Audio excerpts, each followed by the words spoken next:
According to the website Statista, only about 35% of eligible Americans worked with a financial advisor in the year 2022. Now, given the incredible challenges of investing and the challenges of money that we face this year, that seems remarkably low. Have advisors become irrelevant? Or are people so confident in their own abilities that they prefer making financial decisions on their own? Or do people feel that advisors are too expensive and add little value? Or do people think they don't have enough money to invest? All of these are listed as reasons that only 35% of Americans work with a financial advisor, whether that's a stockbroker, a financial planner, an insurance agent, or a CPA. But among millionaires, the use of advisors doubles to 70%, according to a recent poll conducted for Northwestern Mutual. This begs the question, do people become millionaires because they use advisors, or do you have to be a millionaire to justify having an advisor? The answer is likely a combination of both. My career has largely been in the financial advice arena. My father was a stockbroker for 50 years, and I've worked for an asset manager handling billions of dollars. I've worked with clients worth billions and others who are just starting out with just a little bit to invest. And what I've learned is twofold. One, good financial advice can be indispensable. There are times when there is no substitute. If you want to be wise with your money, you need advice. And number two, too often advisors are clueless and simply using a formula to put their clients in a box and check that box. Join me in the Economic War Room, where we will discuss 7 things a financial advisor should know to better serve their clients.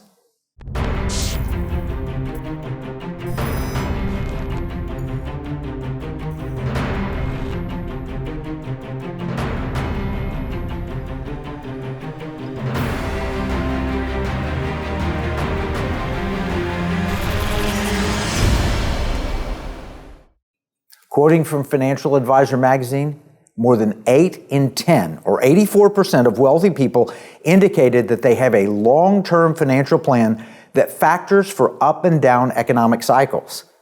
Now that lines up with what the Bible says in Proverbs 15:22. It says, "Without counsel, plans fail, but with advisors, plans succeed." Now, obviously, not everyone needs a personal financial advisor. You may not have enough money to invest, or you may be very wealthy, or maybe you have enough of your own expertise to rely on. But some of us have now or previously have had financial advisors and wonder, where's the benefit? The problem is that most financial advisors have been trained in a world very different from what we face today. The 7 new realities that we're going to cover today are built on basic concepts. I'll distill each of them to a single word, and then I'll elaborate on them. They are 1, inflation; 2, woke; 3, patriotic; 4, relationship; 5, politics; 6, parallel; and 7, AI. Understanding these 7 realities would help advisors better serve clients. And the first one of these, first up to bat, is inflation. And what we must understand is that inflation is like a vampire. You can't really kill it unless you drive a wooden stake through its heart, and even then it finds a way to come back and haunt you. Now, people thought inflation was dead. They thought it for years, even decades. And then this century, just the past couple of years, they've seen inflation roar back. It's sort of kind of like the fire that you see in an electric vehicle. They think they have it put out. The fire department says, oh, there's no smoke, it's all done. And then that lithium catches fire again and lights up. It's a very dangerous thing, and inflation is very dangerous as well. Now, we talk about inflation a lot in the Economic War Room. In fact, we've had 2 episodes 3 years ago in February of 2021. One was titled Inflation, and the other was titled Things Have Changed. We warned people that the inflation monster that seemed dead for 40 years would soon roar back to life, and all the experts said that we were wrong. We were told that inflation is transitory, that it's a mirage. People are seeing it and it's not really there. Now, why is this important? Because it makes a huge difference in how you handle your money. I remember what it was like in the 1970s before President Reagan and Fed Chairman Paul Volcker. Inflation was out of control then. Interest rates were shockingly high. Some people were paying 15% for a mortgage. Now let me quote from Reason magazine to set the stage of the 1970s. It says, by October 1979, Americans agreed by an overwhelming margin that inflation was the most important issue facing the country.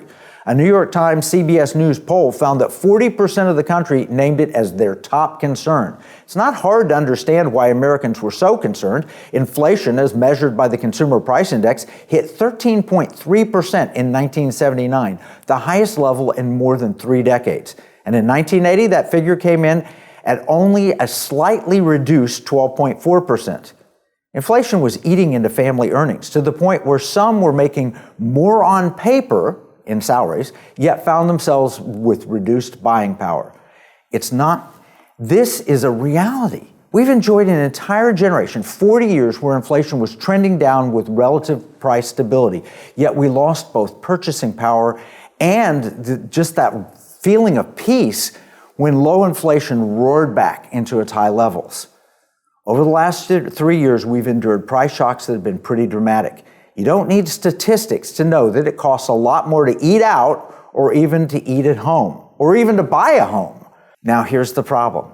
Unless you understood why we were going to have such an inflation, as an advisor, you'd be wholly unprepared to protect against it. In the 1970s, the Jimmy Carter policies were foreshadowing what we've seen under President Biden. Massive stimulus, increased regulation, and a determination that America needed to take a backseat to globalism. We even had a pro-Iranian money push under Carter and again under Biden. Even his misnamed Inflation Reduction Act was a catalyst for increasing inflation. Bottom line, as economist Milton Friedman once explained, inflation is a monetary phenomenon. Essentially, when the money supply grows faster than the goods and services of the economy, you get inflation. Prices appear to go up. In reality, it's the value of the money that's going down. Why does this matter? Inflation is one of the most important components of any financial plan. If you grew up in the era of low inflation, you may not understand how quickly things go south when prices rise. Shortly before President Biden took office, people estimated that around $951,000 was the amount of money they would need to retire comfortably. But in 3 years, that number's jumped to $1.5 million almost, according to the Wall Street Journal. And quoting from CNBC, that estimate up 53% since 2020. It's up 15% from the last year. For many savers, that goal may sound daunting, $1.5 million, but particularly as adults have a real average income of $88,400 currently saved toward retirement.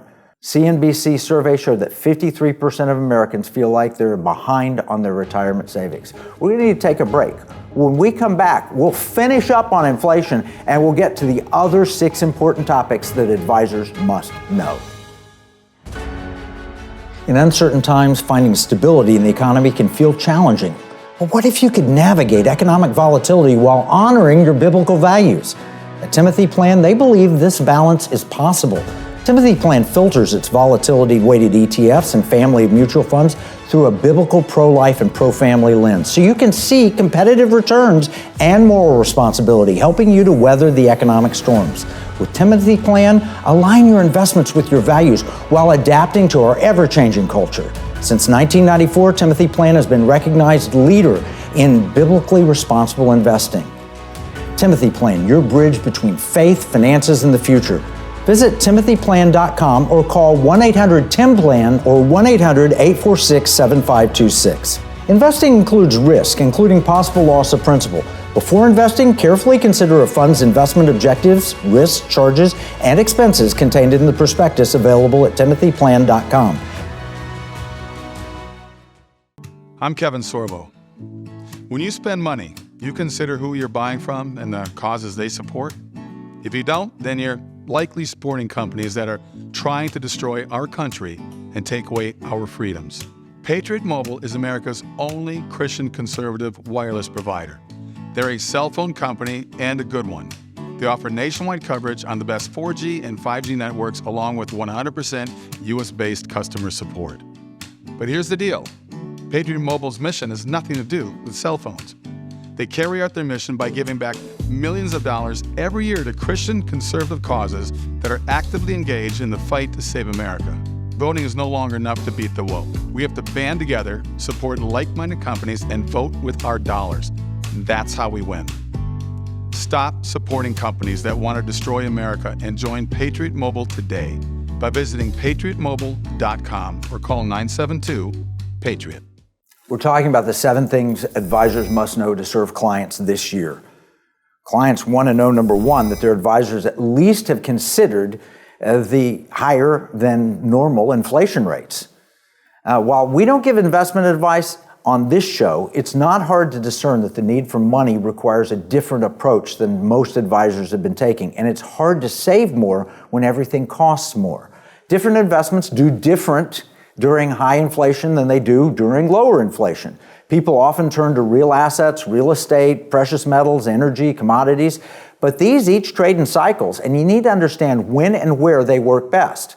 Warren Buffett, for example, says he doesn't like gold as an investment. And I personally think gold is more money than an investment, but it does seem to go up in price relative to a falling dollar during periods of inflation. Forced energy policies from the Biden administration and all-electric fleet, these create inflation, but they also create opportunities, and you need to be aware of where and when to invest. We need to worry about food and food inflation, alternative currencies, the dollar under attack. By the way, did you know that in the inflation in Zimbabwe in 2008, the worst in world history, their stock market actually performed better than any other stock market in the world? And I recently spoke with someone from Argentina who told the story. As soon as he got paid, his father would rush to the bank, cash the check, and go to the grocery store just so they could buy groceries before they ran out. Maybe we need a solution like spendable gold and silver, transactional gold and silver, pirate money. Well, that's true. It was true then, it's true now. The inflation story is just the first of 7 truths that advisors need to know. And the second one has to do that advisors need to understand culture. Most people are not just about making money, regardless of the impact of society. If making money were the only thing, maybe we'd all sell drugs, prostitution, and pornography. There's money to be made there for sure, but it's a dirty business. And values matter to most people. And the values that people see displayed by many corporations today do not align with their own. We see this in the consumer behavior where people turn away from Bud Light and Disney, because they have such woke advertising or woke programming. It should be the same and even more so be true for investors. But I don't think financial advisors have caught on yet. So the second thing to know is that people do not want woke. I'm telling you, advisors, most of your clients, if asked the question, would say, I don't want woke.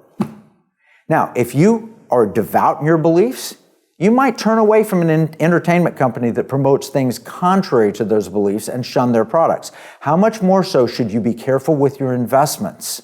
There's a word for people who do one thing and believe another. It's called hypocrites. As an investor, you're an owner. In other words, a partner with those promoting values contrary to your own. Now, Jesus taught in Luke 17:2 that it would be better for people to have a millstone tied around their neck and be thrown into the sea than to cause one little person to stumble. But what if you own shares in a company that is doing that, causing young people to stumble? Are you speaking up? Are you selling your shares? There are 2 things you can do. You can get out of that company entirely, or you can exercise your right as a shareholder and speak up and vote your values. As a financial advisor, you should understand what your clients want, and you should help them with it. There's a whole generation who entered this business in the past 40 years who think you just buy a good stock market index fund and let it ride. Now, it's hard to argue with the performance the past 40 years, but index funds, they've got good performance, but are they being good for society? You hear a lot about BlackRock, Vanguard, and State Street. Those are mostly index fund suppliers where people are naively giving them their money and then they're enforcing their policies through their investment holdings. So what should an advisor be doing about this? Number 1, an advisor should be asking clients about the values they hold and applying them when investing for those clients. Number 2, an advisor should be helping those clients vote their shares to reflect their values. It's called proxy voting. We've explained it in previous episodes. And number 3, advisors should monitor whether investments match the cultural fit of their clients. Index funds may or may not be right for you. Or your advisor might want to look for an index fund provided that aligns with values of the clients. Maybe active management is better for your clients. Maybe it's better to match values. So advisors look for companies that agree with and evaluate investing in them. There's lots of money on the other side. It's time we make certain that our clients' values are expressed. Now, the third thing to know is that investing can and should be patriotic. As people want their values reflected, people also want to support rather than harm America. And yet Wall Street has for decades promoted excess globalism and the interests of communist China over the interests of America. You want a prime example? Wall Street has encouraged American companies to bow to Beijing. We've lost our manufacturing base, and as a result, we've outsourced too many jobs. I know, I'm a conservative, and globalism is always supposed to be good. I love free trade, but not when you're trading with your likely enemy. 15 years ago, I felt like a lone voice in the defense establishment warning of Russia and China. I'd visited both countries, and I'd seen the risks firsthand. Sadly, globalist thinking has pervaded our government and Wall Street. We didn't have to make stuff anymore. Some were naively thinking that we were having a kumbaya moment where the whole world became capitalist. Others, sadly, were bought and paid for by enemy interests. But the American people have been waking up. They don't want all their prescription drugs made in China. They don't want semiconductor chips with back doors that allow foreign governments to spy on them, or the American government to spy on them for that matter. They don't want enslaved people in sweatshops making goods they use, and they most certainly don't want to invest in America's enemies. Wall Street hasn't caught on yet, or maybe they're doing this on purpose. But client-facing financial advisors like you must address this head-on. I know it's not easy.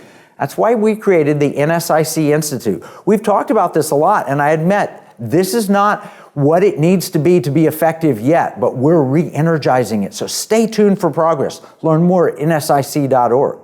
Now, the fourth truth, relationships matter and clients care where you stand. People want to do business with people who understand where they're coming from. The old adage for advisors, never discuss religion, never discuss politics, but that's nonsense. You don't have to agree on everything, but you must at least respect each other and respect your clients. Everything has been politicized and our society is facing a culture war.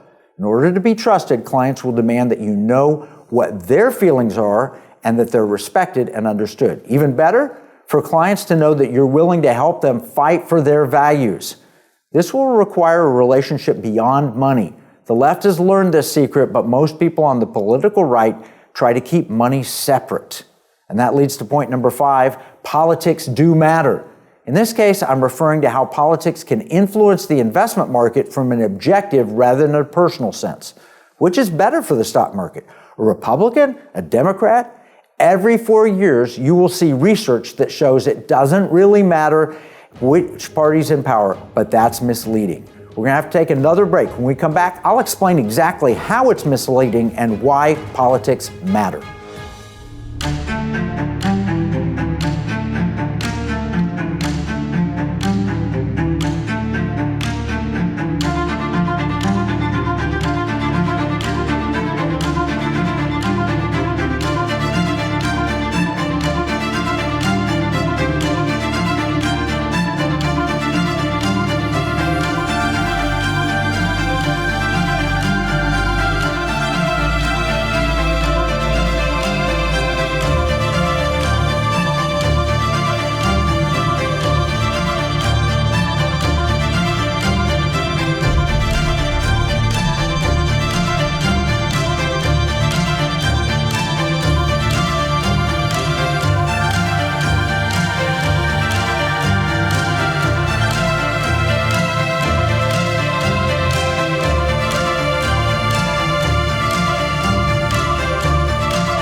Here's a $10 bill. It's got the picture of Alexander Hamilton on the front of it. You know, it's kind of sad. When I was 10 years old, everything that I could buy for $1 now costs about $10. That's the cost of inflation. It's just paper. It's not backed by anything. You can't exchange it for gold and silver. You used to, but you can't do that anymore. And that's unfortunate. You know, pirates wouldn't accept this. Pirates, they wanted gold and silver. Patriots, the founders of this nation, also wanted gold and silver coin. In fact, they put a provision in the Constitution, 17 words, that said states could only make gold and silver coins tender within the states. That's why I wrote this new book, Pirate Money, Discovering the Founders' Hidden Plan for Economic Justice and Defeating the Great Reset. It will explain exactly the history of money and exactly why gold and silver coins can be made modern with new technology and a useful monetary system. PirateMoneyBook.com.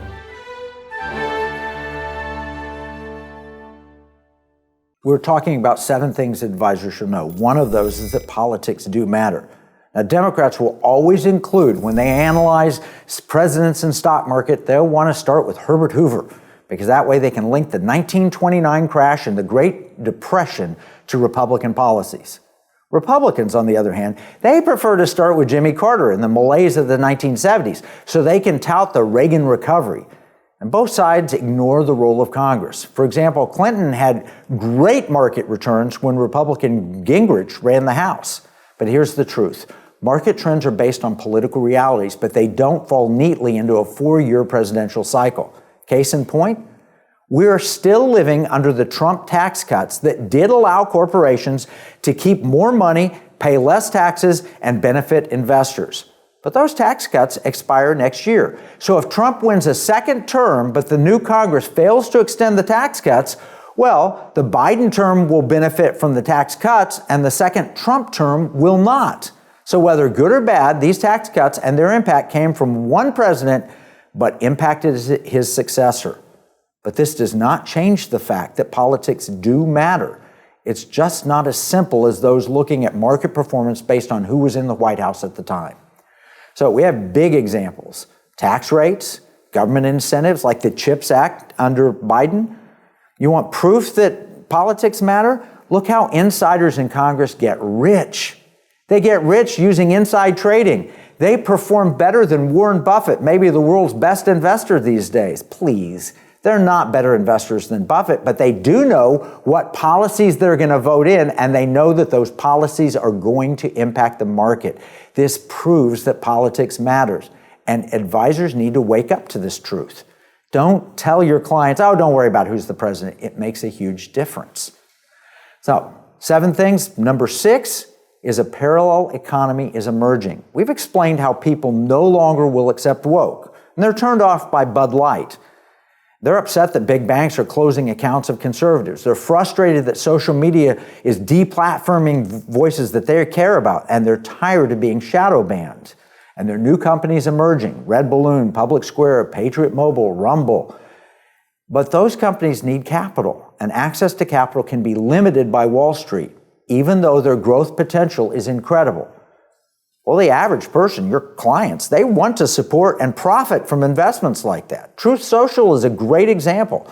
You know, it's sort of a meme stock. It debuted so strong. Why? Because so many investors wanted to support President Trump. They felt he was being unfairly targeted, and they wanted to support him. And so they drove the stock higher. Meme stocks matter. They matter because people care about something. The same thing happened with GameStop during the pandemic. People wanted to punish the big hedge funds trying to drive their favorite retailer out of business.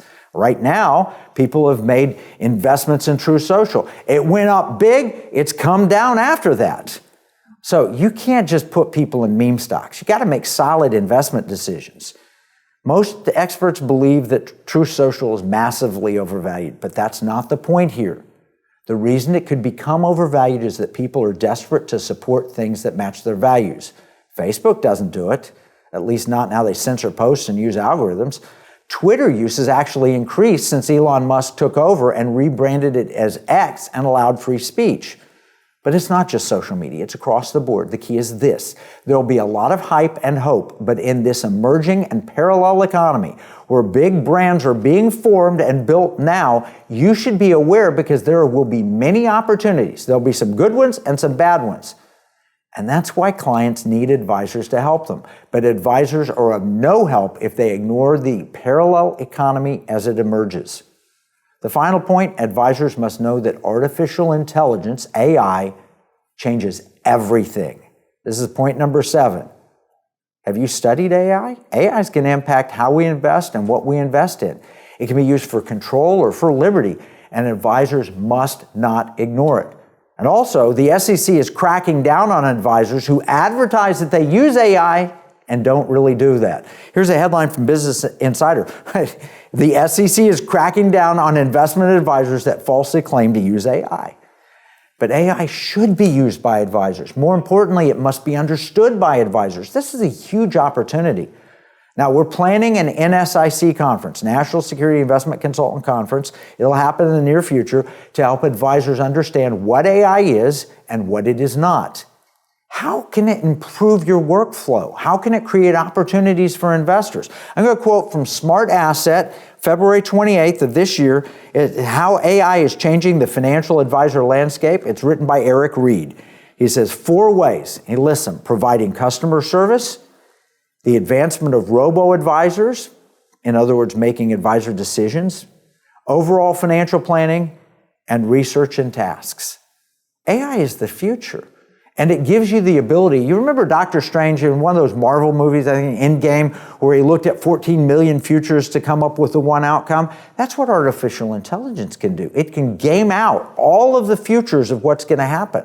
I mean, the potential here is almost limitless. And if you're not studying AI and how to apply it in your practice, now don't hype it, you'll get in trouble, but you should be studying it, and clients are wanting their advisors to be ahead of the curve on this, not behind it. Here's a quote: artificial intelligence is growing into a mature technology. It will change the landscape for financial services considerably, helping advisors transform their practice and profession. It's important to understand how it can help you and what its restrictions might be before taking advantage of AI to help you with your overall wealth building. Now, we've covered 7 trends, and none of these 7 is a regular part of advisor practices, yet every one of them is essential. That's why we created the NSIC Institute. We were early on teaching and warning about China and ESG, environment, social governance. Those things have become big name topics, better known. But anyone who attended our NSIC trainings, they were way ahead of the curve on those and many other topics. Now, things are getting more complex by the day. We've had issues that we've covered here in this show, like China RX and Chinese fraud, where they're taking investor money fraudulently, China using our money to build their military, and how woke corporations are using ESG to enforce political policies that you might not agree with. This is the mission of the NSIC Institute. We educate, we inform, we activate. And if we work together, our dream is to bring 10,000 advisors together in the Institute and then really find the elite that can gather here at Liberty Hawk Ranch and share ideas and better serve clients, get better investments, and stay on top of increasing challenges of regulatory environment. We're going to be rolling out improvements at nsic.org. If you're a client and you've watched this show, don't you want your advisor aware of these 7 things? Now, all of this is going to be covered at the NSIC Institute, and we'll keep covering it here in the Economic War Room. So stay tuned and watch, and you'll see things as they emerge. And we're going to summarize all of this, all 7 points, with links to where you can get more information in our free economic battle plan, and you can get your copy at economicwarroom.com.